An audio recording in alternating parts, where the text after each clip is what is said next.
May na-receive tayong question with regards fuel gauge at kung accurate daw ba yung reading ng ating fuel gauge. Hello mga paps, I'm Kuya Shane, and technically hindi siya sobrang accurate in terms of liter. On the idea, minsan may mga kotse na pag nakaparada sa isang inclined na location, o like for example nakapaakyat siya, pwedeng mataas yung basa sa fuel gauge. Pag siya naman ay nakapababa, mababa yung basa sa fuel gauge.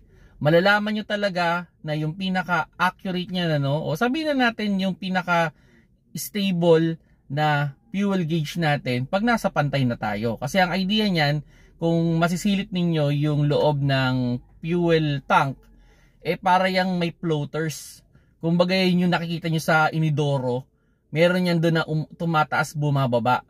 So nakadepende yung gauge natin doon sa pagtaas or pagbaba ng floaters natin. Kaya kung medyo pababa o paakyat yung ating sasakyan, hindi ganun siya ka-accurate.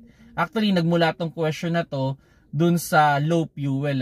Kumbaga, kung sakali daw ba na nag-low fuel, titirik na ba agad yung sasakyan? Syempre hindi naman, 'di ba? And yun nga, isa pang naging question diyan is kung naubusan ng fuel, ano daw ba yung magiging problema? Well, isa sa magiging problema diyan is yung ating fuel pump, pwedeng mag-overheat 'yon.